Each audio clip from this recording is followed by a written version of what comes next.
Expect more bright sunshine on Thursday. Good Wednesday night, East Tennessee. David Aldrich, Captain Accurate here from the Captain Accurate Weather Command Center. Well, you can see it's quiet here, but there has been a little pesky storm that we know at one time was known as Ian. Well, his leftovers are still producing thunderstorms at this hour across parts of Massachusetts and some rain in Long Island. Isn't it amazing how slow that storm has been? It's been the biggest bully on the atmospheric playground, which means when fronts try to move in here, they just fizzle out. There's moisture starved, as we like to say it, around Springfield. Maybe a few sprinkles there, spots of rain tomorrow in northern Kentucky, but you're not going to see it here. It's going to stay pretty quiet. By the way, if you want to track all this, you can do it very easily using the Captain Accurate Weather app with Pete Michaels Traffic. It's free. Just go to the App Store and Google Play. One thing to note, though, as we look at this dry atmosphere, our high temperature today came in at 75 degrees. Well, what were you calling for? 75 degrees. Hey, I'm 2 for 2 this week. 76 the norm. Record high 93 from 1884. We hit 75 in Maryville, 75 Sevierville, 75 in Tellico Plains. It was 76. Oak Ridge today and 72 in Newport and Crossville. Where was the heat today? Back west again. Jackson, Memphis hit 80. It was 81 in Nashville today, 72 in Johnson City. Now, the Knoxville rainfall normals, or we can call them averages, October is usually the driest month of the year.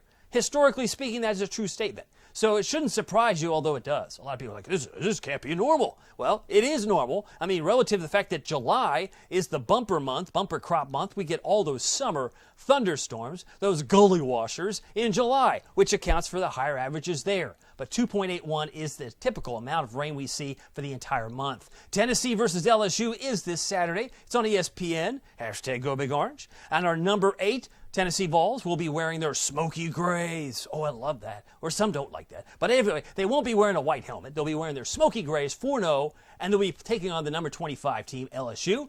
While it will be in the mid-80s, that's very warm. It's not going to be off the chart humid because the winds are coming from the northeast into Baton Rouge, not from the Gulf of Mexico. If it were coming up from the southwest, yes, I would expect humid weather to be off the chart.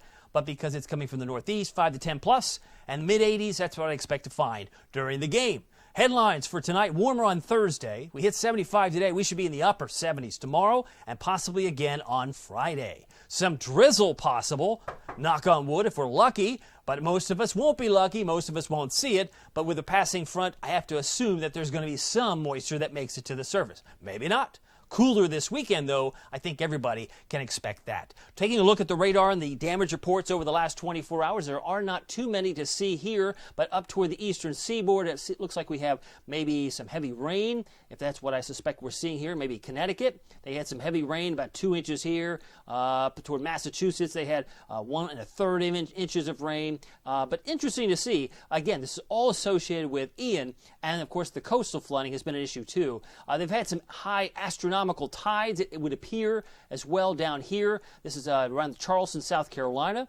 So an interesting thing to note, while the weather seems like it's slowing down. High pressure is going to drop down from Kentucky, keep us nice and dry tonight and tomorrow. There it goes, big H, big bubble, no trouble. Heads into Alabama as well as Georgia. But notice the front. It tries to get in, at least maybe into St. Louis by tomorrow afternoon. Then it slides into Kentucky, and then maybe Friday we see a front around our area. If it's slow getting in here, we'll be warmer. If it's quicker getting in here, we'll be cooler. But I have us at 77 for a high on Friday. Could we get a spot of rain? Maybe not. I'm not going to see much, am I here? This looks like just a dry outlook, but some models that I'm looking at suggest we could still see a drop of rain. Not a whole lot. I would keep your expectations low. So if I said there's no chance of rain, then you got a spot of drizzle, you'd say, oh, he was wrong. Well, we'll see what happens. High pressure, by the time we move into Saturday, will be well off to the west. We will see temperatures getting cooler, though, over time. So for tonight, down to 46, plenty of stars, very cool. And if you woke up to some patches of fog this morning, there's a chance you'll see it again tomorrow. Some areas may not see fog, but we again had some in parts of Knox County all the way up into Bell County, Kentucky this morning. 38, the low in Middlesboro, got some fog there. 43 in Morristown, 46 for Wartburg and Kingston, about 46 for a low in Maryville, Alcoa. Heading into Thursday, we're looking for a high of 78. Sunny skies, it's warmer, and the winds are hardly moving at all. I mean, there's like no wind at all. probably most of the day, it won't be moving much at all. 7-day forecast, your Captain Accurate Weather Authority forecast. 77 Friday. Drizzle possible, still holding on to that. Sunny skies, 67 on Saturday, 69 on Sunday, and then we're back into the upper 70s as we head into Wednesday. There may be an improved chance of rain Wednesday night into Thursday of next week. We'll have to wait and see how that goes. By the way, you can keep track of it all using the Captain Accurate Weather app with Pete Michaels Traffic. It's free at the App Store, Google Play. Just search Captain Accurate at the App Store and Google Play. My name is David Aldrich. Some people call me Captain Accurate. It's not easy being accurate. So weather doesn't surprise you. We'll see you here next time. Take care.